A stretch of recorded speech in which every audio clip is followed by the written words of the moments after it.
ভাইয়া ফিন্যান্সের ক্লাস কি আজকে ফার্স্ট না, আজকে এটা সেকেন্ড ক্লাস। এর আগে আমরা গত ক্লাসটা করেছি, সেটা আমি তোমাকে দিয়ে দিব নীল সাহা, সেটা তুমি করে নিলে। আজকে আমরা মূলত ম্যাথ করব এই অধ্যায়ের। তো এটা হচ্ছে বিষয়। গতকালকে আমরা এই অধ্যায়ে রিলেটেড বেসিক বিষয়গুলো আলোচনা করেছি এবং সূত্র সংক্রান্ত যে প্রবলেম ছিল সেগুলো আমরা সমাধান করেছি। আজকে আমরা আলোচনা করব এই অধ্যায়ের বেসিক বিষয়গুলা থেকে শুরু করে আমরা এই অধ্যায়ের ম্যাথমেটিক্যাল যে প্রবলেমগুলো আমাদের আসে সেগুলা। ওকে, আমি একটু হতাশ, কারণ এখনো অনেকেই লাইভে যুক্ত হয় নাই। আমি বুঝতেছি না তোমরা লাইভে যুক্ত হও নাই কেন, একটু সবাই সাড়া দাও। আমরা লাইভে যদি একটু একেবারে কম আসি তাহলে তো জিনিসটা কেমন দেখায়, তাই না? ওকে, থ্যাংক ইউ ভেরি মাচ। আমরা আলোচনায় চলে যাব। থ্যাংক ইউ ভেরি মাচ যারা লাইভে আছো, সবাইকে স্বাগতম জানাচ্ছি। যেহেতু লাইভে আমরা মোটামুটি যুক্ত হয়েছি, তো গতকালকে আমরা কি আলোচনা করেছি দেখো। গতকালকে আমরা আলোচনা করেছি অর্থের সময় মূল্য জিনিসটা কি, অর্থাৎ সময় মূল্যের বর্তমান মূল্য জিনিসটা কি। এরপরে ভবিষ্যৎ মূল্য বলতে আমরা কি বুঝি, চক্রবৃদ্ধি জিনিসটা কি, চক্রবৃদ্ধি মানে হচ্ছে সুদ আসলের সাথে যোগ হয়ে যেটা হয় আর কি। অ্যানুইটি বা বৃত্তি জিনিসটা কি, নির্দিষ্ট সময় পর যেটা আমরা পাবো। বা হ্যাঁ, আমরা ফার্স্ট ক্লাসের লিঙ্কটা দিয়ে দিব যারা ফার্স্ট ক্লাসটা করো নাই। অ্যানুইটির বিষয়ে বলছি, অ্যানুইটির প্রকারভেদ বলেছি। আমরা বলেছি দুই প্রকারের অ্যানুইটি, একটা হচ্ছে সাধারণ আর একটা হচ্ছে অগ্রিম। আরো দুই প্রকারের অ্যানুইটি আছে, একটা হচ্ছে বিলম্বিত বৃত্তি আর একটা হচ্ছে চিরস্থায়ী বৃত্তি। সেগুলা নিয়ে আমরা কথা বলেছি। ওকে স্যার, আজকে তো ম্যানেজমেন্ট হওয়ার কথা। হ্যাঁ, আজকে ম্যানেজমেন্ট হওয়ার কথা, কিন্তু বিষয়টা হচ্ছে ওই মাঝখানে আমার একদিন গ্যাপ গিয়েছে, খেয়াল করো। যার কারণে ফাইন্যান্স একটা ক্লাস মিস হয়েছে, ওটা আমি কালকে আজকে নিয়ে নিচ্ছি। তো আগামী দুইটা ক্লাস ম্যানেজমেন্টের হবে, মানে আগামীকাল এবং পরশু ম্যানেজমেন্ট হবে, কথা বুঝছো? সো এই জন্যই আমি মূলত ম্যানেজমেন্ট ক্লাসটা নেই নেই। আর ম্যানেজমেন্টে অনেকেই বলতেছো সমবায়তে গিয়ে শুরু করব, তো তোমরা একটু মতামত দিও কিভাবে করব। ওকে, এরপর আমরা ঋণ পরিশোধ সূচি দেখেছি, সরল সুদ এবং চক্রবৃদ্ধি সুদ নিয়ে আমরা কথা বলেছি। এই বিষয়গুলো নিয়ে আমরা গত ক্লাসে কথা বলেছি। ফাইনালি আমরা এই অধ্যায়ের যে সূত্রগুলো সেগুলো নিয়ে কথা বলেছি। এখন আজকে আমরা আলোচনা করব এই অধ্যায় রিলেটেড আমাদের যে জ্ঞানমূলক প্রশ্নগুলো আছে সেগুলো কালকে আমি দেখিয়েছি। হ্যাঁ, একটা প্রবলেম ছিল ওই যে তুমি কি আমাকে একটা প্রশ্ন দিয়েছো, কে আমাকে একটা প্রশ্ন দিয়েছো, আমার সাথে ডিরেক্ট এসে কথা বলো, আমি বুঝিয়ে দিব। তো এই প্রশ্নগুলো আমরা সলভ করেছি। আজকে আমরা সরাসরি ম্যাথ করব। তো ম্যাথ যে আমরা করব অনুশীলনের, এই অনুশীলনী ম্যাথ করতে গেলে আমরা প্রথমে একটা ম্যাথ আমি তোমাদের সামনে উপস্থাপন করি। সেটা হচ্ছে, খেয়াল করো, প্রথম যে অঙ্কটা আমরা একটু দেখব। এটা হচ্ছে আমাদের রাজশাহী বোর্ড 2019 সালে এসেছে, খুবই গুরুত্বপূর্ণ একটা প্রশ্ন। প্রশ্নটা কি বলছো? প্রশ্নটা ছিল হচ্ছে শাকিল 10 লক্ষ টাকা চিটচা ব্যাংকে 10 বছর মেয়াদে জমা রাখার কথা ভাবছেন। খেয়াল করো, যেখানে চক্রবৃদ্ধি সুদের হার 10%, আর অন্যদিকে মধুগঞ্জ ব্যাংকে মাসিক চক্রবৃদ্ধিতে 8% সুদ দেওয়ার কথা তাকে জানালো। দেখো, এখানে হচ্ছে বিষয়টা কি, শাকিল সাহেব সে 10 লক্ষ টাকা, কত টাকা ভাইয়া? 10 লক্ষ টাকা সে বিনিয়োগ করবে। কোথায় বিনিয়োগ করবে? একটা ব্যাংকে। ওই ব্যাংক তাকে কি অফার করেছে? ওই ব্যাংক কর্তৃপক্ষ তাকে অফার করেছে হচ্ছে কি, দেখো, ওই ব্যাংক কর্তৃপক্ষ তাকে অফার করেছে ভাইয়া যে সুদের হার দিবে 10% আর মেয়াদ থাকবে 10 বছর। হ্যাঁ, প্রত্যেক বছরে তাকে 10% করে সুদ দিবে, যেটা হচ্ছে বার্ষিক চক্রবৃদ্ধি। আর তাহলে প্রথম হচ্ছে এটা কথা। এখন ক আর খ আমরা আজকে শিখবো না। ক খ হচ্ছে আমাদের জ্ঞান এবং অনুধাবনমূলক প্রশ্ন। তাহলে আমার কথা হচ্ছে এই যে 10 বছর মেয়াদ, এটাকে আমরা ফাইন্যান্সের ভাষায় বলি হচ্ছে এন, নাম্বার অফ ইয়ার্স। তাহলে বছরকে আমরা এন দ্বারা প্রকাশ করি। আর এই যে 10 লক্ষ টাকা জমা রাখবে, এটা কি বর্তমানে রাখবে না ভবিষ্যতে রাখবে? অবশ্যই বর্তমানে রাখবে। তার মানে এটাকে আমরা বর্তমান মূল্য বলবো। আর বর্তমান মূল্যকে আমরা ফাইন্যান্সের ভাষা কি বলি? পিভি। আমরা জাস্ট এইভাবে এইভাবে প্রবলেমগুলো সলভ করব। আমি যখন যেটা পাবো সেটার মানটা বসে ফেলবো। তাহলে এই 10 লক্ষ টাকা হচ্ছে পিভি, বছর হচ্ছে নাম্বার অফ ইয়ার্স এন, আর চক্রবৃদ্ধি সুদের হার, সুদের হারকে আমরা ইন্টারেস্ট বলি, রেট অফ ইন্টারেস্ট যেটাকে সুদের হার বলি, সেই সুদের হারকে আমরা আই দ্বারা প্রকাশ করি। খেয়াল করো, এখন বলছে শাকিল চিটচা ব্যাংকে যে জমা রাখতেছে সে মেয়াদ শেষে কত টাকা পাবে।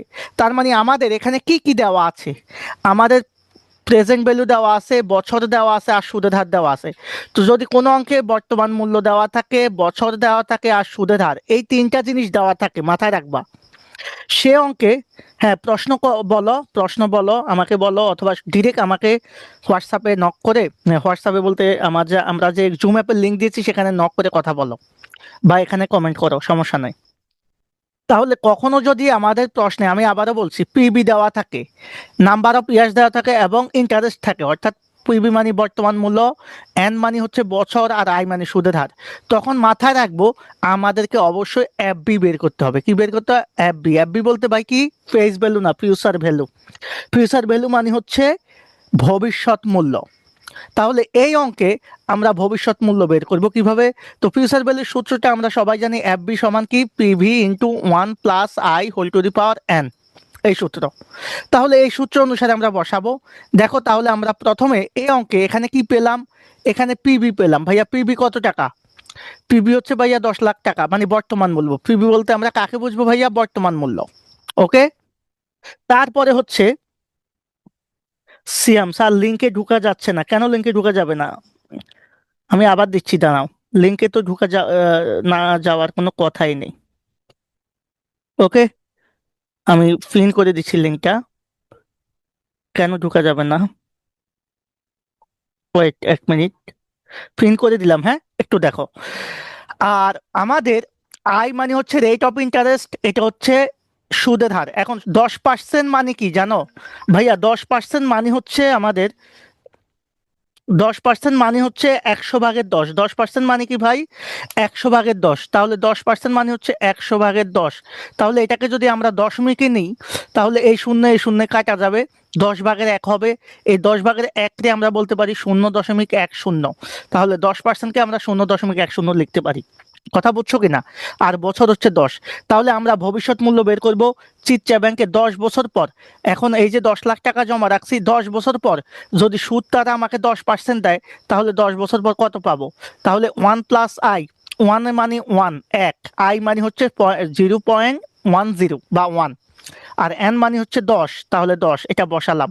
এবার একের সাথে 0.10 যোগ করলে 1.10, এটাকে পাওয়ার দিবা 10। এবার কি করবা? 1.10 এইভাবে ক্যালকুলেটার, সাইন্টিফিক ক্যালকুলেটারে এই একটা চিহ্ন পাবা, এই চিহ্নটা দিবা। চিহ্নটা দেওয়ার পর, হ্যাঁ আচ্ছা, 5% সুদের হারে। আচ্ছা ওকে, যে প্রশ্নটা করছো তাকে আমি এটা ব্যাখ্যা দিচ্ছি। তাহলে এই চিহ্নটা দিয়ে উপরে 10 দিবা, 10 দেওয়ার পরে এই মানটা আসবে। সাইন্টিফিক ক্যালকুলেটার লাগবে ফাইন্যান্সের অঙ্ক করার জন্য, ওকে। এরপরে আমরা 10 লাখকে এটা দিয়ে গুণ করব, গুণ করার পরে আমাদের অ্যান্সার চলে আসবে। হুম। কে কথা বলবা? সিয়াম? আচ্ছা, তুমি আমাকে একটা প্রশ্ন দিয়েছো তাই তো? প্রশ্নটা আমি দেখে জানাচ্ছি। তুমি আমাকে প্রশ্নটা হোয়াটসঅ্যাপেও দিতে পারো। হোয়াটসঅ্যাপে দিয়েছো মনে হয় এই প্রশ্ন, একটা প্রশ্ন কে জানি আমাকে দিয়েছে। আমি প্রশ্নটা সলভ করে দিব, সমস্যা নেই। আমি মুখে মুখে বলে দিব, তুমি করে নিবা। প্রকৃত সুদের হার তো, তো প্রকৃত সুদের হার কিভাবে বের করতে হয় সেটা আমি আজকের ক্লাসেই করাবো, ওকে, প্রবলেম নেই। তাহলে আমাদের 10 বছর পরে সে কত টাকা পাবে? 25,93,742 টাকা পাবে। খেয়াল করো, এটা হচ্ছে সে চিত্রা ব্যাংকে জমা রাখলে পাবে। এটা সিম্পল অঙ্ক। আর অর্থাৎ আমি আবারও বলি, যদি আমাদের প্রশ্নে বর্তমান মূল্য থাকে, বছর থাকে, আর সুদের হার থাকে, তাহলে অবশ্যই আমাদের ভবিষ্যৎ মূল্য বের হবে, সোজা কথা। আবার যদি একই রকম, যদি প্রশ্নে ভবিষ্যৎ মূল্য থাকে, বছর থাকে, সুদের হার থাকে, তাহলে কি মূল্য বের হবে ভাই? বর্তমান মূল্য। এগুলাকে বলা হয় এককালীন অর্থের বর্তমান মূল্য বা ভবিষ্যৎ মূল্য। চক্রবৃদ্ধি যদি একবার হয় তাহলে এটা হবে। এখন যদি কোনো কারণে চক্রবৃদ্ধি একাধিকবার হয়, যেমন এই অঙ্কে দেখো চক্রবৃদ্ধি মাসিক হচ্ছে, পরের অপশনটাতে যাব। তাহলে আমরা গ নাম্বার প্রশ্নটাতে কারো কোনো প্রবলেম আছে কিনা আগে তোমরা সেটা আমাকে বলো। গ নাম্বার যে আমরা সলভ করলাম, গ নাম্বারে কোনো প্রবলেম আছে কিনা গতে? বাকিটার চিন্তা আমরা পরে করব। গতে আমাদের কোনো সমস্যা আছে কিনা আমরা একটু বললি সবাই। গতে কোনো প্রবলেম আছে? এই যে গ নাম্বার প্রশ্নটা আমরা করলাম, যে আমাদের মেয়াদ শেষে কত টাকা পাবে, তার মানে আমার বছর শেষে ভবিষ্যৎ মূল্য কত হবে সেটা জানতে চাইছে, তো সেটা আমরা বের করলাম, কোনো প্রবলেম নাই। তার মানে গটা আমরা করলাম কি দিয়ে? এই যে 10 লক্ষ টাকা, এটা বর্তমান মূল্য, বছর ছিল এন, আর সুদের হার হচ্ছে 10% আই, এটা দিয়ে আমরা বের করলাম। বলো এখানে আর কার কোনো প্রবলেম আছে কিনা? এই যে আমাকে প্রশ্নটা দিয়েছো, আমি প্রশ্নটা সলভ করে দিব। ওকে, আমি জাস্ট ক্লাসের শেষ দিকে গিয়ে হলো বলে দিব প্রশ্নটা। এখন আসো পরের যেটা, যে প্রশ্নটা ঘ নাম্বার বলছে, মিস্টার শাকিল কোন ব্যাংকে জমা রাখবেন। আচ্ছা, মিস্টার শাকিল কোন ব্যাংকে জমা রাখবে সেটা তো আমি এখন বলতে পারবো না। আমি দেখলাম সে যদি চিট্টা ব্যাংকে জমা রাখে, খেয়াল করো, চিট্টা ব্যাংকে জমা রাখে, তাহলে সে 25,93,হাজার সামথিং টাকা পাবে। এখন আমি দেখব সে অন্য আরেকটা ব্যাংকে তার অফার আছে, মধুগঞ্জ ব্যাংক।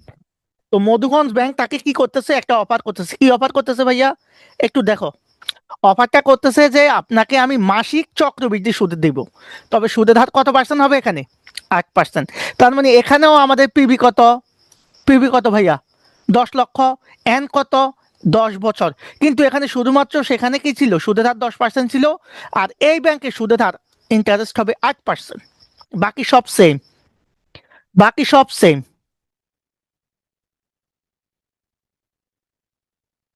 ওকে,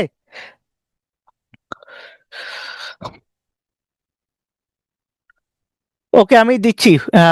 আরিয়ান সাগর, আমি দিচ্ছি তোমার, এটা করে দিচ্ছি আমি, এই প্রশ্নটা সলভ করে দিচ্ছি। ওকে, এখন দেখো তাহলে, এই যে 5% যে বিষয়টা আসছে সেই জিনিসটা আমরা এখন 8%-এর কাজটা করব। তাহলে পিবি কিন্তু এখানে কত, 10 লক্ষ টাকা হবে, সুদের হার 10% হবে। আর এন কিন্তু আর 10 বছর, এন কিন্তু 10 বছর হবে, কিন্তু সুদের হার 10% হবে না। সুদের হার এক্ষেত্রে কত পার্সেন্ট হবে, 8% হবে। কথা বুঝছো কিনা, 8%। আর আমাদের এই যে রেট অফ ইন্টারেস্টের যেটা, এখানে চক্রবৃদ্ধির ক্ষেত্রে মাসিক হবে, তার মানে এম আসবে, এম এর মান হবে 12। আর এম যদি আসে, চক্রবৃদ্ধি যদি একাধিকবার হয়, মানে হচ্ছে আমাদের বছরে একবার করে চক্রবৃদ্ধি হচ্ছে, সরি মাসে, তার মানে বার্ষিক হচ্ছে 12 বার চক্রবৃদ্ধি, তাহলে সেম সূত্রটাই হবে। আমি লিখবো কি, এফ বি সমান, খেয়াল করবা, PB into 1 + i whole to the power N. যেহেতু এখানে এম আছে, তার মানে আমরা আই কে এম দ্বারা ভাগ করব, এন এর সাথে এম কে গুণ করব। সূত্রটা চেহারা এরকম হবে। আর এখানে আই এর মান কত, শুধু 8%, বা 0.08, 0.08। বাকি সব আগের মতো। দেখো, আমরা একটু বিষয়টা দেখাচ্ছি। এই যে মধুগঞ্জ ব্যাংকে সে জমা রাখতেছে, তাহলে পিবি আছে 10 লাখ, সুদের হার কত পার্সেন্ট, 8% হবে এখানে, 8%। দেখো সুদের হার কত পার্সেন্ট, 8% হচ্ছে। কেন 8% হচ্ছে, কারণ এখানে কিন্তু ব্যাংকে সুদের হার আমাদের 8% দিচ্ছে। আর চক্রবৃদ্ধির সংখ্যা, যেহেতু মাসিক চক্রবৃদ্ধি, মাসিক চক্রবৃদ্ধি মানে হচ্ছে কি, প্রত্যেক মাসে একবার করে চক্রবৃদ্ধি হচ্ছে, তার মানে বছরে কতবার চক্রবৃদ্ধি, 12 বার। তার মানে এম এর মান হবে 12। দ্যাটস ওয়াই আমরা কি করলাম, এম এর মান 12 লিখলাম, আর বছর আগের মতো লিখলাম। ক্যালকুলেশন কিভাবে করব আমি একবার বলে দিই। এই যে আই মানে হচ্ছে 8%, তো 8%কে আমরা কি বলি, 100/8 অথবা 0.08 লিখলাম। এম কত, 12, একের জায়গায় 1 থাকবে। আর এম হচ্ছে 12, এন হচ্ছে 10, তাহলে 12 × 10 মান বসালাম। এবার দেখো, আমি কি করব, এই 0.08-কে 12 দিয়ে ভাগ করব, ভাগ করে এই মানটা আসবে, নিচের মানটা। এটার সাথে এরপরে 1 আমি যোগ করলে এটা আসবে। এটাকে 12 আর 10-এ গুণ করলে 120 হয়। এটাকে পাওয়ার করব কিভাবে, সাইন্টিফিক ক্যালকুলেটারে এরকম একটা চিহ্ন দেখবে, এটা দিয়ে উপরে 20 দিবা, তাহলে 120 দিবা, দেখবা এইরকম একটা মান আসবে। কত, 2.21 সামথিং। এই 2.21-কে আমরা আবার 10 লাখ, এই পাশে 10 লাখ আছে, এটা দিয়ে গুণ করে দিব, তাহলে আসবে 22 লক্ষ কত, এত। তাহলে আমরা একটা জিনিস দেখলাম, চিট্টা ব্যাংকে যখন আমি জমা রেখেছি, তখন আমরা 10 বছর পর কত পেয়েছি, 25,93,হাজার এত টাকা। আর মধুগঞ্জ ব্যাংকে যখন আমি রাখি, তাহলে আমি 10 বছর পর পাচ্ছি 22,19,000 টাকা। এখন তোমরাই বলো, এক্ষেত্রে আমরা কোনটাকে গ্রহণ করব বলো তো। অবশ্যই যেখানে আমি আমি তো দুইটা জায়গায় 10 লাখ টাকা জমা রাখতেছি, তাহলে 10 লক্ষ টাকা জমা রাখার পর কোন ব্যাংকে আমি বেশি পাই, চিট্টা ব্যাংকে। তার মানে আমরা ডিসিশন নিব কি, আমরা চিট্টা ব্যাংকে যেহেতু বেশি পাই, আমরা চিট্টা ব্যাংকে বিনিয়োগ করব। বুঝছো কিনা এই অঙ্কটা, সিম্পল একটা অঙ্ক, খুবই গুরুত্বপূর্ণ অঙ্ক, এই টাইপের প্রশ্ন আমাদের আসতে পারে। আচ্ছা, একটা প্রশ্ন করছো কে জানি, 5% ষান্মাসিক, ষান্মাসিক মানে হচ্ছে ভাই অর্ধবার্ষিক। তাহলে প্রকৃত সুদের হার, আরেকজন আমাকে একটা প্রশ্ন দিয়েছো, সেটা আর এটা প্রায় একই রকম। হ্যাঁ, তো প্রকৃত সুদের হার যদি আমাদের বের করতে বলে কেউ, কি ভাই, প্রকৃত সুদের হার যদি বের করতে বলে, খেয়াল করবা, প্রকৃত সুদের হারের সূত্রটা হচ্ছে EIR। EIR এর সূত্রটা কি, আমরা কালকেও আলোচনা করেছি, ঠিক আছে। তোমরা এই আমি যদি কালকের বিষয়টা তোমাদেরকে দেখাই তাহলে তোমরা বুঝতে পারবে আমরা যখন সূত্র শিখাইছি আমি এখানে কিন্তু প্রত্যেকটা জিনিস আলোচনা করেছি তোমাদের মনে থাকার কথা খুবই গুরুত্বপূর্ণ এইভাবে আমরা আলোচনা করেছি এই যে প্রকৃত সুদের হারের বিষয়টা আমরা এখানে আলোচনা করেছি দেখো আমি বলছি এই যে কার্যকরী সুদের হার বা প্রকৃত সুদের হার এই সূত্রটা এই যে 1/1 I/m (m)(1) এটাকে এরপরে আমরা 100 দিয়ে গুণ করব আমি সূত্র এখানে লিখি নাই বাট এটা 100 দিয়ে গুণ করবা তাহলে এই সূত্রটা বসাবা সেখানে বসানোর পরে তুমি মান বসাই দিবা কথা বুঝছো কিনা এটাই হচ্ছে কাজ অন্য কিছু না তাহলে যে সূত্রটা আমরা বলেছি সেম সূত্রটা তুমি জাস্ট বসাবা 1 + I/m(m) তো এখন তোমার মান কত 5% খেয়াল করো তাহলে 1 + I/m(m)(m)(1) তাহলে এখানে আই এর মান কত 5%। 5% মানে 0.5% মানে হচ্ছে 0.05 মানে 0.05 আর ষান্মাসিক মানে হচ্ছে বছরে কয়বার 2 বার এম এর মান 2 তাহলে কি হবে দেখো আর এর মান কি হবে 1 প্লাস আই এর মান কত হবে 0.05 এখানে ভাগ করবা 2 দিয়ে গুণ করবা 2 দিয়ে আর মাইনাস কত 1 এবার ক্যালকুলেশন করবা ক্যালকুলেশন করে যে মানটা আসবে ধরো এখানে মান আসছে সাপোজ সামথিং একটা মান আসছে সেটাকে 100 দিয়ে গুণ করবা গুণ করার পরে তোমার অ্যান্সার আসবে পার্সেন্টেজে এই হচ্ছে আমাদের প্রকৃত সুদের হার বের করার সিস্টেম বুঝছো কিনা তাহলে আমরা চিচ্চা ব্যাংক গ্রহণ করব আমরা বুঝতে পেরেছি তো তো প্রকৃত সুদের হারের বিষয়টা আমি এখানে দেখালাম এটার দরকার নাই আমাদের আমরা এগুলা নিয়ে পরে আলোচনা করব ক্লাসে এখন আসো আমাদের পরবর্তী যে প্রশ্নটা আমরা সলভ করব দেখো 2 নাম্বার প্রশ্নটা আমরা যদি একটু পড়ি দেখো প্রশ্নটা কি বলছে আমরা একটা কথা মাথায় রাখবো সব সময় মাথায় রাখবো আমরা যখন প্রশ্ন বলবো তখন প্রশ্নের মধ্যে দাগ দিয়ে দিব যেমন বছরকে আমরা এন বলি মিস্টার মাহবুব 5 বছর পরে সে একটা গাড়ি কিনতে চান ওই গাড়িটার মূল্য তখন 10 লক্ষ টাকা হবে তাহলে এই মূল্যটা কি বর্তমান মূল্য না ভবিষ্যৎ মূল্য বলছে 5 বছর পরে গাড়ি কিনবে সেই গাড়ির মূল্য হবে 10 টাকা তার মানে যে এটা অবশ্যই ভবিষ্যৎ মূল্য খেয়াল করো আমরা জাস্ট এগুলা মার্ক করে ফেলবো আর ওই গাড়িটার সুদের হার মানে আই তো আমি বলেছি যদি কোনো প্রশ্নে এফবি থাকে এন থাকে আই থাকে তাহলে আলটিমেটলি আমাদের কি বের হবে পিবি বের হবে কোনো প্রশ্নে যদি আমাদের পিবি থাকে এন থাকে আই থাকে তাহলে আমাদের আলটিমেটলি এফবি বের হবে সেম কাজ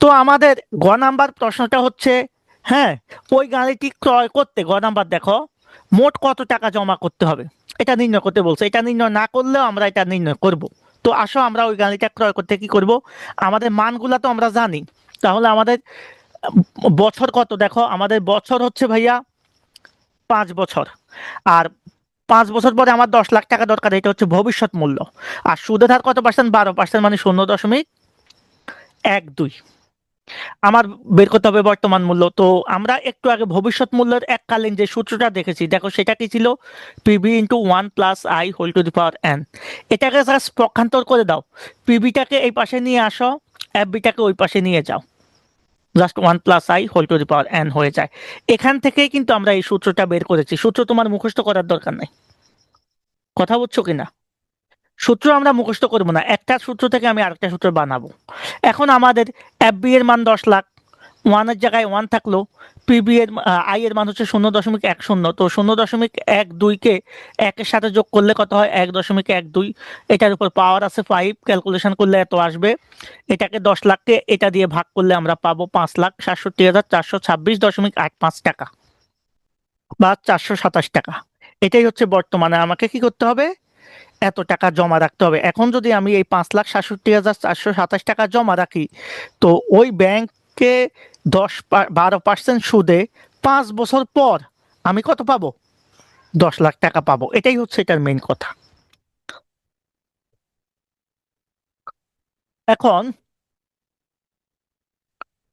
কি বলছে ঘ নাম্বার প্রশ্নটা দেখো বলছে 15% সুদের হারে 4 লাখ টাকা ব্যাংকে জমা দিলে নির্ধারিত সময়ে কি গাড়ি ক্রয় করা সম্ভব মানে এখন আমাদের আগে ছিল কত পার্সেন্ট 12% বছর ছিল কত 5 কিন্তু তারা কি বলছে আরেকটা বিকল্প দিছে তুমি যদি 12% না সুদ ধরে যদি 15% সুদ ধরো আর 5 বছরের জায়গায় যদি বছর 1 বছর কম ধরো তাহলে কি গাড়ি কিনতে পারবা তাহলে আমরা সেম কাজ করব তবে এখানে কি করব এখানে আমরা ওই যে গাড়ির বর্তমান মূল্যটা আমরা বের করে নিবা একইভাবে। দেখো একটু খেয়াল করো, আমাদের এখানে পিবি কত, সেক্ষেত্রে আমাদের পিবি কত হবে? এই যে বলছে 4 লাখ টাকা ব্যাংকে জমা দিলে, এখন আমি যদি এখন ব্যাংকে জমা দিই তাহলে এটা পিবি, তাহলে আমার পিবি হচ্ছে 4 লাখ, আই হচ্ছে 15%, এন হচ্ছে 5 বছর। তো আমি মান বসালাম, এফ বি সমান কি, পিবি 4 লাখ, আই হচ্ছে কত 15%, এন হচ্ছে এত। এটা দিয়ে ক্যালকুলেশন করব, ক্যালকুলেশন করার পর আমার 8 লাখ আসবে। তার মানে আমার কি গাড়ি কেনা সম্ভব?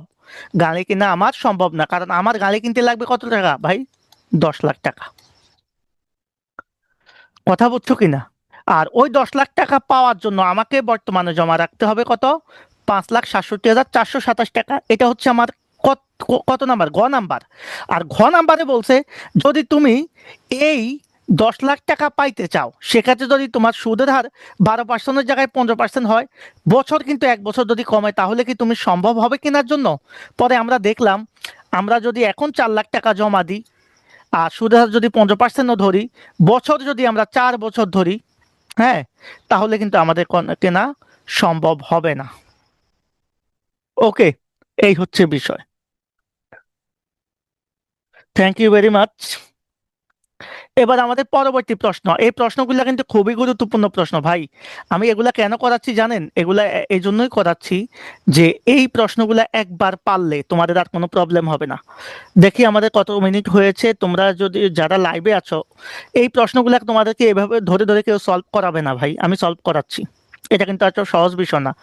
বলছে 8 বছর পর 8 লাখ টাকা পাওয়ার আশায়, তাহলে আমি বলেছি শুরুতেই মার্ক করে ফেলবা 8 বছর, তার মানে এটা কিসের মান? এন এর মান। সাথে সাথে মার্ক করবা 8 বছর পর 8 লাখ টাকা পাবা, তার মানে এটা 8 বছর পরের টাকা, মানে এটা ভবিষ্যৎ মূল্য এফবি। খেয়াল করবো, একটি সঞ্চয়ী ব্যাংকে, বাণিজ্যিক ব্যাংকে সঞ্চয় হিসেব খোলার কথা ভাবছেন, যেখানে অর্ধবার্ষিক চক্রবৃদ্ধি, ভাইয়া অর্ধবার্ষিক চক্রবৃদ্ধি মানে কি জানো? মানে বছরের চক্রবৃদ্ধি হবে কয়বার? 2বার, মানে এম এর মান হবে 2। মাল্টিপিরিয়ড কম্পাউন্ডিং, একাধিকবার চক্রবৃদ্ধি, তাহলে অর্ধবার্ষিক চক্রবৃদ্ধি মানে হচ্ছে বছরে 2বার চক্রবৃদ্ধি, তার মানে এম আসবে। আর ব্যাংকের সুদের হার কত পার্সেন্ট? 10%। এই 10% কার মান? আই এর মান। এটা আমাদের একটা অপশন। এখন বলছে খেয়াল করো, এই যে মিস্টার শফিক, এই শফিকে কত টাকা জমা রাখলে 8 বছর পর 8 লাখ টাকা পাবেন? আচ্ছা, এটা একটা অপশন ছিল। আরেকটা অপশন এখানে ছিল, উক্ত টাকায় 9% হাতে ত্রৈমাসিক চক্রবৃদ্ধির কথা বলছে। আচ্ছা, সেটা আমি পরেই যাব। এখন আমার ক আর খ তো আমরা করাবো না আজকে, বললাম আমরা শুধু ম্যাথমেটিক্যাল প্রবলেমটা সলভ করব। এখন ম্যাথমেটিক্যাল প্রবলেম সলভ করতে গেলে আমরা একটু দেখি আমাকে কি বলছে প্রশ্নে। বলছে উদ্দীপকের আলোকে মিস্টার শফিক সঞ্চয় হিসাবে কত টাকা জমা রাখলে 8 বছর পর 8 লাখ টাকা পাবে? আচ্ছা ভাইয়া, এই যে 8 বছর পর সে 8 লাখ টাকা পাচ্ছে, তাহলে বছর এন, আর এটা হচ্ছে এফবি, আর কত টাকা জমা রাখতে হবে, মানে এখন কত জমা রাখতে হবে আমাকে পিবি বের করতে বলছে। আর এই অঙ্কে আমাকে তো, আমি আগেও বলেছি, বারবার বলেছি, কোন অঙ্কে যদি আমার এফবি এর মান থাকে, এন এর মান থাকে, আই এর মান থাকে, তখন আমরা আলটিমেটলি কি বের করব? অবশ্যই পিবি এর মান বের করব। হ্যাঁ, আমাকে কেউ প্রশ্ন করলে করতে পারো। জুম অ্যাপে যে আছো সেও আমাকে, আমার সাথে চাইলে কথা বলতে পারো যদি কোনো জিজ্ঞাসা থাকে। ও ক্লাস বুঝতেছো কিনা এটা, এটা একটু এনশিওর করবা, ওকে? আমার ক্লাসে কিন্তু শেয়ার হচ্ছে না, লাইভও তোমরা ওইভাবে কমেন্টও করতেছো না, তারপরে আমি ক্লাস নিয়ে যাচ্ছি। Thank you very much M S Mishu. আমরা সবসময় মাথায় রাখবো, দেখো আমি একটা টেকনিক আজকে তোমাদেরকে বলি। যদি কোনো অঙ্কে তুমি, কোনো অঙ্কে যদি তুমি আমি এটা বলে দিই, ধরো কোনো অঙ্কে কোনো অঙ্ক করতে গিয়েছো, সেখানে ধরো এফ বি আছে, এন আছে, আই আছে, আলটিমেটলি 100% সেখানে পিবি বের হবে। আবার সেম এটার বিপরীত, কোন অঙ্ক করতে গিয়েছো সেখানে পিবি এর মান আছে, মানে বর্তমান মূল্য আছে, এন আছে, আই এর মান আছে, তাহলে আলটিমেটলি কি বের হবে? অবশ্যই এফবি বের হবে, কারণ এফবি আর পিবি কিন্তু অপোজিট ডিরেকশন। আবার অ্যানুইটি যখন আসবে, পিবি অ্যানুইটি বা এফবি অ্যানুইটি, সেটা কিন্তু আলাদা, সেটার সাথে এটার কিন্তু সম্পর্ক নয়, এগুলো হচ্ছে এককালীন অর্থের মূল্য। কথা বুঝছো কিনা? আর মাথায় রাখবা, চক্রবৃদ্ধি যদি কিচ্ছু বলা না থাকে তাহলে সেটা বার্ষিক চক্রবৃদ্ধি, সেক্ষেত্রে এম আসে না। কিন্তু যদি একাধিক চক্রবৃদ্ধি হয়, অর্থাৎ তখন এম 2 হতে পারে, এম এর মান 4ও হতে পারে, এম এর মান 6ও হতে পারে, 12ও হতে পারে। এম এর মান হলে আমরা সূত্রের মধ্যে জাস্ট কি করব, সেম সূত্রই লিখবো, জাস্ট সেখানে আই কে এম দ্বারা ভাগ করবো, এন এর সাথে এম কে গুণ করে দেবো। তো এখন আসো। হ্যাঁ বলো। প্রশ্ন যদি পাক্ষিক কথা উল্লেখ থাকে তাহলে আমরা চক্রবৃদ্ধির সংখ্যা কত ধরবো? বুঝি নাই। প্রশ্ন যদি পাক্ষিক চক্রবৃদ্ধির কথা উল্লেখ থাকে তাহলে আমরা এম এর মান কত ধরবো? পাক্ষিক পাক্ষিক পাক্ষিক মানে ও, এটা হচ্ছে ওই যে তোমার 15 দিন পর পর আর কি, 15 দিন পর পর। কথা বুঝছো কিনা? পাক্ষিক মানে হচ্ছে 15 দিন পর পর। ওকে। জি স্যার। তাহলে এখানে 15 দিন পর পর যদি হয়, আমি বলি পাক্ষিক মানে হচ্ছে ধরো তোমার 15 দিন, তাহলে 15 দিন মানে হচ্ছে 1 মাসে কয়বার চক্রবৃদ্ধি হচ্ছে? 1 মাসে হচ্ছে তোমার 2 বার। 2 বার। তার মানে আমরা 1 বছরে কয়বার হবে? 12 মাস, 12 মাসে 24 কয়বার হবে? 24 বার। তাহলে এম এর 24 মান বার। পাক্ষিক বললে এম সমান 24 আসবে। ওকে, এম এর মান 24 আসবে। আচ্ছা, ঠিক আছে, বুঝছো? জি স্যার। আচ্ছা, ওকে। তো এবার আসো, তাহলে আমাদের এখানে আমাদের সব কিছুর মান আছে ভাই। এখন আমার তো পিবি বের করতে হবে। এখন যেহেতু এখানে অর্ধবার্ষিক বলছে, তার মানে এম এর মান 2। তাহলে আমরা পিবি স্বাভাবিক সূত্রটা লিখবো, পিবি সমান F B into 1 + i whole to the power n। এবার আই কে আমরা এম দ্বারা ভাগ করবো, এন এর সাথে এম কে গুণ করব। এরপরে আমরা মানগুলা বসাবো, ক্যালকুলেশন তো আমরা জানি কিভাবে করব। প্রথমে 0.10 কে 2 দ্বারা ভাগ করব, এরপরে সেটার সাথে 1 যোগ করব, যেটা হবে সেটাকে এই যে 8 দুগুণে 16, 16 দিয়ে গুণ করব। গুণ করার পর যে মানটা আসবে 8 লাখকে, সেটা দিয়ে আমরা ভাগ করলে সাইন্টিফিক ক্যালকুলেটারে অবশ্যই করতে হবে, আমরা মান পেয়ে যাব 3,66,489 টাকা প্রায়। এটাই হচ্ছে আমাদের এটার অ্যান্সার। অর্থাৎ আমাকে এখন কি, যদি আমাকে কি বলছে, যদি সঞ্চয় হিসাবে আমরা যদি 8 বছর বা 8 লাখ টাকা পাবো, তবে সেক্ষেত্রে আমাকে এখন বর্তমানে জমা রাখতে হবে কত? 3,66,489। তবে এই সেক্ষেত্রে আমাদের সুদের হার ব্যাংক আমাদের 10% দিবে, চক্রবৃদ্ধি হবে 2 বার। এই হচ্ছে কথা। 8 বছর পর তখন আমরা, এখন এই টাকাটা জমা রাখলে 8 বছর পর আমি কত টাকা পাবো? সোজা কথা, 8 লাখ টাকা পাবো। এই হচ্ছে মেইন কথা। কথা বুঝছো কিনা? এখন এর পরের যে প্রশ্নটা, পরের প্রশ্ন বলছে মিস্টার শফিকের কোথায় বিনিয়োগ করাটা লাভজনক হবে। তাহলে মিস্টার শফিকের কোথায় বিনিয়োগ করা লাভজনক হবে, আরেকটা কথা বলছে আমাদের। আমরা যখন এখন আরেকটা কোথায় বিনিয়োগ করবে সেটা বলবে, তখন আমরা কি করব খেয়াল করো, তখন আমরা একটু খেয়াল করবা, খুবই গুরুত্বপূর্ণ বিষয়। এই জিনিসগুলো আমাদের অনেক সময় আমরা বুঝতে পারি না। তখন আমাদের পরবর্তী অপশনে চলে যাব আমরা, কারণ এটা তো আমরা একটা অপশন দেখে ফেললাম, এটা তো একটা মান আমরা পেয়ে গেলাম যে এখন আমাকে প্রায় কত 4 লক্ষ কত টাকা জমা রাখতে হচ্ছে। এখন আমি দেখব 8 লাখ টাকা পাওয়ার জন্য উক্ত টাকায়, ওই 8 লাখ টাকার কথাই বলছে, যদি 9% হারে ত্রৈমাসিক, ত্রৈমাসিক মানে কি ভাই? ত্রৈমাসিক মানে হচ্ছে 3 মাস পর পর, 3 মাস পর পর। খেয়াল করো, ত্রৈমাসিক মানে হচ্ছে ভাই কি, 3 মাস পর পর। তো 3 মাস পর পর যদি হয়, এম এর মান কত হবে বলো? এম এর মান হবে 4। ত্রৈমাসিক, এটা অনেকে বোঝে না। তাহলে ষান্মাসিক মানে কি? ষান্মাসিক মানে হচ্ছে 6 এম এর মাস মান, পর পর। এম এর মান হবে 2। তারপরে ত্রৈমাসিক মানে হচ্ছে এম এর মান হবে কত? 4। আর 4। বার্ষিক মানে হচ্ছে এম এর মান 12, আমরা জানি। এরপরে পাক্ষিক মানে হচ্ছে এম এর মান হবে 24।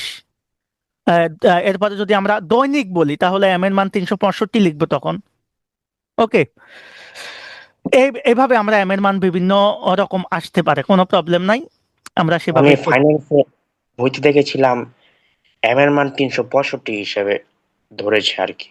হ্যাঁ, 365, কারণ 1 বছর সমান 365 দিন, এই কারণে আমরা তিনশো অনেক জায়গায় পঁয়ষট্টি 360 দিন ধরেছে। না, ওটা ওটা হিসাব বিজ্ঞানে ধরে, হিসাব বিজ্ঞানের অঙ্ক করতে যাবা যখন, তখন 1 মাস সমান 30 দিন ধরে।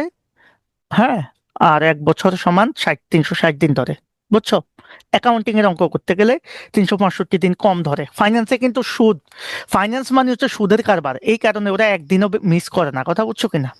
সুদ ছাড়া ওরা বাঁচে না তো, যার কারণে মনে করো এই অবস্থা আর কি। এখন আসো আমাদের পরবর্তী যে বিষয়টা চলে যাব। তো আমরা এখানে পরে দেখলাম এখানে সুদের হার কত পার্সেন্ট, 9%, আর এম এর মান হবে 4। তো আমরা সেই হিসাবে একই কাজটাই করব। দেখো সেম কাজ, এমন কোনো কিছু নাই যে আমাকে নতুন করে শিখতে হচ্ছে। তাহলে দেখো আমাদের ফিউচার ভ্যালু 8 লাখই থাকলো। হ্যাঁ, আর সুদের হার 9% মানে 0.09। এরপরে ত্রৈমাসিক মানে এম এর মান কত হবে, ওই যে 12কে আমরা 3 মাস পর পর মানে 4 বার, আর বছর তো 8 বছর। এখন আমাদের পিবি বের হবে। তো পিবি সমান ওই সূত্র লিখবে এফ বি ইন্টু 1 + i² এবার আইকে আমরা এম দ্বারা ভাগ করবো, এন এর সাথে এম কে গুণ করব, ক্যালকুলেশন করব, ক্যালকুলেশন করার পরে আমাদের মানটা চলে আসবে। তাহলে এখন দেখো আমাকে কোথায় আমি কিন্তু টাকা পাচ্ছি কত বলো তো, আমরা ফিউচারে পাচ্ছি কত টাকা, 8 লাখ টাকা। তাহলে আমার অপশন কিন্তু দুইটা। এই ব্যাংকে রাখলে আমার এখন জমা দিতে হচ্ছে কত, 3,66,489। আর যদি আমরা সঞ্চয় হিসাবে রাখি, হ্যাঁ, এই ব্যাংকে রাখি পরবর্তী অপশন, সেখানে জমা দিতে হচ্ছে আমার 3,92,522 টাকা। এখন তোমরা বলো আমি কোথায় জমা দিব। আমি টাকা পাচ্ছি কিন্তু 8 লাখ টাকাই। তার মানে আমার দুইটা অপশন আছে, একটা হচ্ছে এখানে আমি পাচ্ছি এত, আর এখানে পাচ্ছি আমি এত। তাহলে আমি কোনটা করব বলো তো, নর্মাল হিসাব। তাহলে কোনটা করব, সিদ্ধান্তটা বলো। তাহলে কত টাকা জমা দিব আমি, আমার জন্য কোনটা ভালো বলো, আমার জন্য কোনটা ভালো, একটু মতামত দাও, তাহলে বুঝবো যে অঙ্কটা তোমরা বুঝতে পেরেছো। আর যেটা আমি কম টাকা হ্যাঁ, জমা রেখে ভবিষ্যতে বেশি অর্থ পাবো, সেটা আমার জন্য থ্যাংক ইউ ভেরি সুবিধাজনক। মাচ। তার মানে হচ্ছে 5টা। Thank you very much M S Mishu, তোমাকেও ধন্যবাদ। কারণ হচ্ছে খেয়াল করো, আমি তো 8 লাখ টাকা পাচ্ছি, এখন আমার চেষ্টা থাকবে যত কম জমা দিয়ে এটা পাই। তার মানে এখানে প্রথমটাতে আমার 3,66,000, আর এখানে হচ্ছে 3,92,000। তো আমি বেশি কেন দিব, আমি কমটা দিব। সো অবশ্যই আমরা প্রথমটা গ্রহণযোগ্য আমাদের জন্য। আমি দেখো 3টা প্রশ্ন সলভ করলাম তোমাদের। দেখো এভাবে কিন্তু তোমাদের ফাইন্যান্সের ক্লাসগুলো নেবে না, কেউ নেবে না। কারণ এগুলা কিন্তু ধরো আমার পেড বেসিস স্টুডেন্টদেরকে আমি আরো আস্তে ধীরে পড়িয়ে এই জিনিসগুলা নিই। এখন দেখো আমি যে প্রশ্নগুলো সলভ করাচ্ছি এই প্রশ্নগুলোর মধ্যেই কিন্তু প্রশ্ন আসবে। আজকে তো আমরা এই অধ্যায়টা শেষ করতে পারবো না, আরো একটা দুইটা ক্লাস লাগবে, যেহেতু আমি ডিটেলস করাবো তোমাদেরকে কথা দিয়েছি। দ্যাটস ওয়াই আমরা এই প্রশ্নগুলা একটু ধীরে ধীরে সলভ করতেছি। তো আজকের ক্লাসের সর্বশেষ প্রশ্ন এটা আজকে আমি শেষ করে ক্লাসটা শেষ করব। তো এরপরে এ, কার একটা একটা প্রশ্ন। হ্যাঁ, প্রশ্ন ছিল আর কি, হ্যাঁ বলো। গিয়েছিলাম আর কি। ও, তোমার একটা প্রশ্ন ছিল, প্রশ্নটা মনে হয় আমাকে হোয়াটসঅ্যাপে দিয়েছো নাকি? এই জুমও দিয়েছিলাম। আচ্ছা আচ্ছা, আমি আমি দেখছি। আমরা এই প্রশ্নটা একটু সংক্ষেপে আলোচনা করে এরপরে ওই প্রশ্নটা নিয়ে সংক্ষেপে একটু আলোচনা করে দেব, ওটা ইজি আছে, প্রবলেম প্রবলেম নেই। জনাব আলম একটি স্বায়ত্তশাসিত প্রতিষ্ঠান থেকে অবসর গ্রহণ করছে, খেয়াল করো। তিনি গ্র্যাচুইটি হিসেবে 5 লক্ষ টাকা পান। মানে সে অপশন নেওয়ার পরে সে গ্র্যাচুইটি মানে হচ্ছে সরকারের আনুতোষিক, সে চাকরি করার কারণে তাকে এককালীন এই টাকাটা দিচ্ছে সরকার। এই টাকাটা তিনি 5 বছরের জন্য ব্যাংকে জমা রাখতে চান। ওকে, এই যে ব্যাংকে জমা রাখতে চান, খেয়াল করো তার কাছে দুইটা ব্যাংকের দুইটা প্রস্তাব আছে। একটা হচ্ছে সে ডাকঘর সঞ্চয় ব্যাংকে 13% সরল সুদে জমা রাখবে। সরল সুদ, খেয়াল করবা। সরল সুদ আমরা জানি, সরল সুদ মানে হচ্ছে যেখানে শুধুমাত্র আসলের উপর সুদ হতে হয়, সুদ আসল হয় না, সুদ সবসময় সেম থাকে, আসলও সেম থাকে। আগ্রহী, খেয়াল করবা, এটা একটা অপশন। আরেকটা অপশন হচ্ছে পদ্মা ব্যাংকে সে 12% চক্রবৃদ্ধি সুদ প্রদান করতে চায়। এছাড়াও prime bank insurance company limited থেকে 5 বছর শেষে সে 9 লাখ টাকা প্রাপ্তির একটা প্রস্তাব পাইছে। এখন তিনটা বিষয় আছে এখানে। একটা হচ্ছে দেখো এই প্রশ্নগুলা তোমাদের কাছে একটু জটিল মনে হতে পারে, আমি বুঝি না তোমাদের লাইভে উপস্থিতি কম কেন, ক্লাস কি তোমাদের ভালো লাগে না? Thank you very much. Okay, তোমরা আমার ক্লাস ভালো না লাগলে কার ক্লাস ভালো লাগবে আমি বুঝি না। একটা বিষয় আমি এখানে বলি, তাহলে আমাদের প্রথম প্রশ্ন কি, প্রথম প্রশ্ন হচ্ছে আমরা গ নাম্বার, ক আর খ তো আমরা সলভ করব না। গ নাম্বার হচ্ছে পদ্মা ব্যাংকে জমা রাখলে 5 বছর পর কত টাকা পাবে। তো পদ্মা ব্যাংকে যদি জমা রাখতে চায়, তাহলে পদ্মা ব্যাংক কোথায় আছে, এই যে পদ্মা ব্যাংকের অপশনটা এখানে আছে, পদ্মা ব্যাংকে জমা রাখতে চায়। তাহলে আমি পদ্মা ব্যাংকের কাজটা আগে করে ফেলি। তো পদ্মা ব্যাংকের কাজ করব, যে পদ্মা ব্যাংকে 12% চক্রবৃদ্ধি। এখানে কিন্তু চক্রবৃদ্ধি একাধিকবার না, বার্ষিক, কারণ এখানে কোনো আলাদা বলে নাই। তাহলে এখানে সুদ ইন্টারেস্ট হচ্ছে 12%। আর জমা রাখবে কত টাকা, 5 লাখ টাকা কত বছরের জন্য, এই এন হচ্ছে 5 বছরের জন্য টাকা জমা রাখতেছে কত, 5 লক্ষ। এটা হচ্ছে ধরো পিবি। তো আমরা তো আগেই বলেছি আমার পিবি আছে, আই আছে, এন আছে, তার মানে আমার বের হবে অবশ্যই এফবি। তো নর্মালি আমরা এই কাজটা করে ফেলবো, পদ্মা ব্যাংকের টাকাটা আমরা এই যে দেখো সূত্র আমাদের এখানে পিবি হচ্ছে 5 লাখ, সুদের হার হচ্ছে 12%, মানে 0.12, এন হচ্ছে 5 বছর, তার মানে পদ্মা ব্যাংকের ভবিষ্যৎ মূল্যটা আমরা কত পাবো, PB into 1 + i whole to the power N, এটাকে ক্যালকুলেশন করার পর আমরা ফুল ক্যালকুলেশন যখন করব তখন আমরা পাবো 8,81,871, এটা একটা টাকা। এটা একটা আমরা অপশন পেলাম গ নাম্বারের, কথা বুঝছো? এখন আমাদের তো এখানে 3টা প্রস্তাব ভাইয়া, 3টা প্রস্তাব। একটা হচ্ছে পদ্মা ব্যাংকেরটা আমরা এখন সলভ করলাম, এই যে পদ্মা ব্যাংকের কাজটা আমি শেষ করে ফেললাম। আমি দেখলাম এখানে 8 লাখ, পদ্মা ব্যাংকে আমি 8 লাখ প্লাস টাকা পাচ্ছি। আমি জাস্ট এটা লিখে রাখলাম, পদ্মা ব্যাংকে 8 লক্ষ প্লাস পাচ্ছি। হ্যাঁ, এবার আসো পরের আরো 2টা অপশন আছে। একটা হচ্ছে ডাকঘর সঞ্চয় হিসেবে 13% সুদ প্রদান করবে। এখন তুমি যদি ডাকঘর সঞ্চয় হিসেবে রাখো তাহলে তোমাকে সরল সুদ দিবে 13%। তো সরল সুদ দিলে, সরল সুদের সূত্র কি আমরা এটা সবাই জানি, আই সমান পি এন আর। ওই যে মনে আছে, সরল সুদ যদি আমরা সুদ বের করতে চাই, আসল, বছর এবং সুদের হারকে গুণ করলে আমরা সুদটা পাবো। এটার সাথে আমরা মেইন আসলটা যোগ করে আমরা ভবিষ্যৎ মূল্যটা বের করব, খুবই সিম্পল জিনিস। তাহলে আমরা দেখো এই যে সরল সুদটা বের করব কিভাবে, সরল সুদের এই যে আই সমান, আমরা বলছি পি এন আর, আর মানে এখানে আই আর কি, কথা বুঝছো কিনা, আর এটা হচ্ছে আসল। তো আমাদের মেইন টাকা হচ্ছে পি হচ্ছে আসল, আসল কত টাকা, আসল হচ্ছে 5 লাখ টাকা, এন হচ্ছে বছর 5 বছর, সুদ হচ্ছে 13%। এটা করলে আমরা দেখলাম 3,25,000 পাই। তার মানে আমার মেইন টাকা হচ্ছে, আসল হচ্ছে 5 লাখ, সুদ পাচ্ছি 3,25,000, আমি পাচ্ছি 8,25,000। তাহলে এর আগেরটায় কত পেলাম, 8,81,000 পেলাম, এখানে 8,25,000 পেলাম, তার মানে এটা বাদ, এটা আমরা নেব না। তার মানে আমরা আরেকটা অপশন খেয়াল করব, আরেকটা অপশন বলছে কি, তারা প্রাইম ইন্স্যুরেন্স কোম্পানি তাকে 5 বছর পর কত টাকা দিবে, 9 লক্ষ টাকা দিবে। দেখো ভাইয়া, তাহলে এখানে আমরা 3টা অপশন পাইছি, পাইছি কিনা। একটা হচ্ছে আমরা যদি ডাকঘরে জমা রাখি, খেয়াল করো, আমরা পাবো 8,25,000 টাকা।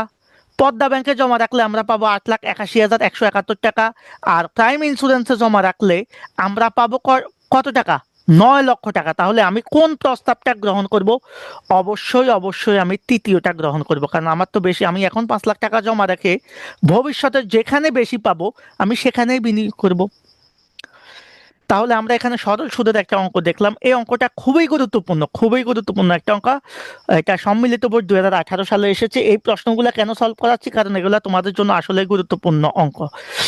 এখন একটু আগে যে বলছিলা, এই যে নামিক সুদের হার ও কার্যকরী সুদের হার বা প্রকৃত সুদের হার জিনিসটা নিয়ে আমরা এখন কাজ করব। আমি বলছি না এটা করাবো, 5 নাম্বার অঙ্কে সেটা আছে।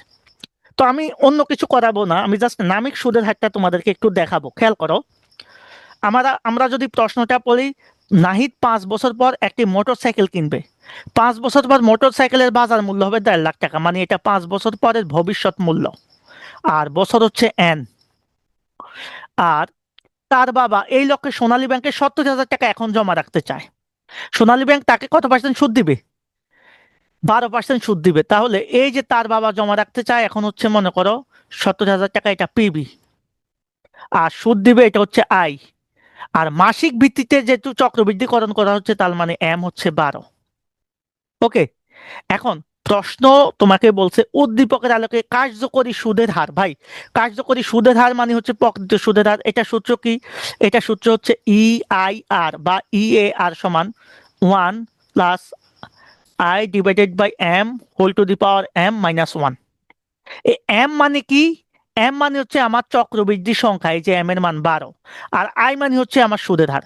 তো সুদের হার কত, সুদের হারও 12%।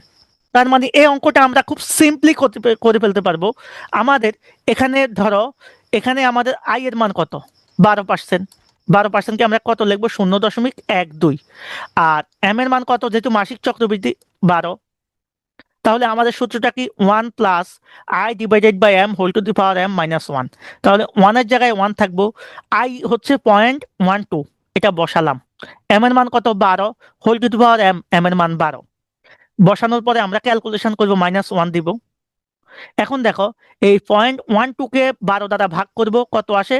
0.01। এটার সাথে এই যে এক, এই এক যোগ করব, তাহলে 1.01।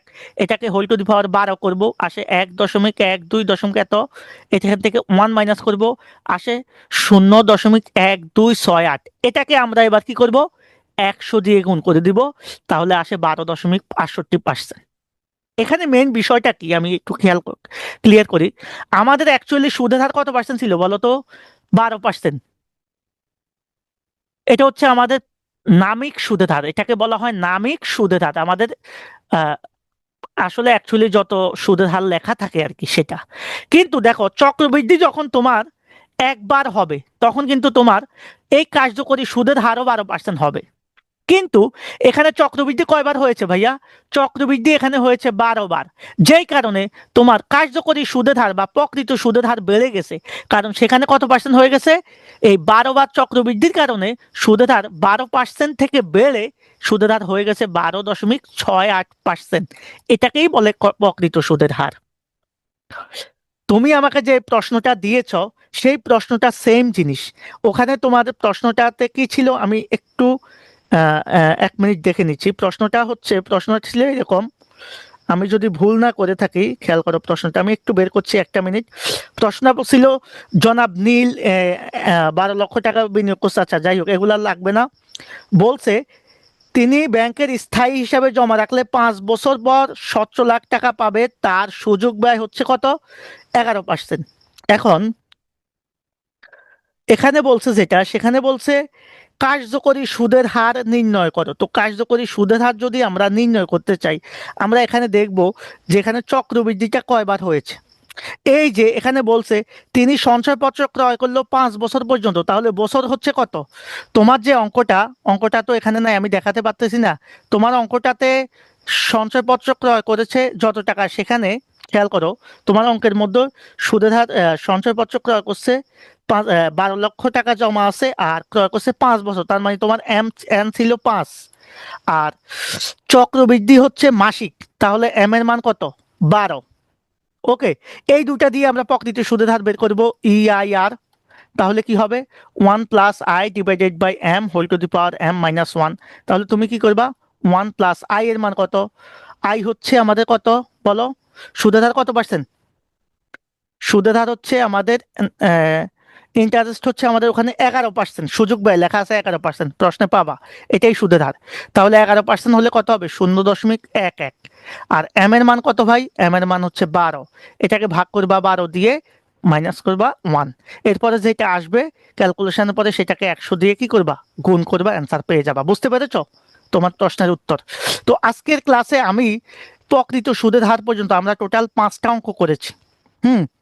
তো 5টা অঙ্ক যে করেছি, এরপরে যে অঙ্কটা লাস্টের অঙ্কটা তুমি পারবা। বলছে মেয়াদ শেষে নাহিদ কি মোটরসাইকেলটা কিনতে সক্ষম হবে? ওই যে 70,000 টাকা যদি জমা রাখে, তাহলে আমরা নর্মালি বের করব আমাদের পিবি কত ছিল ভাই? পিবি ছিল 70,000। আর আমাদের আয় কত? আয় হচ্ছে আমাদের 12%, মানে 0.12। ওকে, আর এন হচ্ছে আমাদের কত? 5। আর মাসিক চক্রবৃদ্ধি এম হচ্ছে 12। সো আমাদের বের হবে এফবি। তো এফবি সূত্র হচ্ছে PB into 1+i whole to the power n. আইকে এম দ্বারা ভাগ করবো, এনের সাথে এমকে গুণ করবো, মানগুলা বসাবো। বসানোর পরে আমরা দেখলাম হচ্ছে আমরা কত টাকা পাচ্ছি? 1,87,000 টাকা পাচ্ছি 70,000 টাকা জমা রাখলে। তার মানে সে মোটরসাইকেলটা কিনতে পারতেছে না, মানে সে মোটরসাইকেল কিনতে পারবে না তার বাবা যদি 70,000 টাকা এখন জমা রাখে, কারণ তার দরকার 1,50,000 টাকা, কিন্তু সে পাবে মাত্র 1,27,169 টাকা। তার মানে সে মোটরসাইকেল কিনতে পারবে না। এই ছিল আমাদের অঙ্কটা। এখন আমি তোমাদেরকে একটা কথা বলি ভাইয়া, তোমরা অনেকেই হয়তোবা ক্লাসে বোর হয়ে যাচ্ছ, কারণ হচ্ছে আমার ক্লাসে আমি মজা করি না, তাই না? তোমাদেরকে শুধু পড়াই আর পড়াই। তো সামনে থেকে ইনশাল্লাহ আমরা 10 মিনিট পড়াবো, 10 মিনিট শয়তানি করবো, ঠিক আছে? তাহলে তোমাদের ক্লাসটা ভালো লাগবে আশা করি। আর একটা বিষয় আমি তোমাদের সাথে শেয়ার করতে চাচ্ছি, আগামী কালকে থেকে আমাদের ম্যানেজমেন্ট ক্লাস। তো ম্যানেজমেন্ট ক্লাস কিসের উপর নিব তোমরা এখানে একটু কমেন্টে জানাবা, কমেন্ট করবা। পাশাপাশি তোমাদের যদি কোনো প্রবলেম থাকে কোনো অধ্যায়ে, সে অধ্যায় নিয়ে আমরা আলোচনা করব। ওকে, তো ম্যানেজমেন্ট ক্লাসে থাকবা আগামীকাল রাত 10টায়। আর আগামী সকাল 10টায় হচ্ছে আমাদের কি ক্লাস, অ্যাকাউন্টিং ক্লাস যথারীতি হবে। আমি 10 দিন তোমাদের এরকম 10-15 দিন ক্লাস সার্ভিস দিয়ে দেখি, যদি তোমাদের সাড়া না পাই তাহলে এটা বন্ধ করে দিব। আমার যারা পেইড ব্যাচের স্টুডেন্ট আছে শুধু তাদেরকেই পড়াবো। ওকে, তো সবাই ভালো থাকবে, আল্লাহ হাফেজ, কথা হবে আবারও। সে পর্যন্ত সবাই সবার জন্য দোয়া করবা, ইনশাল্লাহ দেখা হবে আবারও যদি সুযোগ থাকে। আল্লাহ হাফেজ।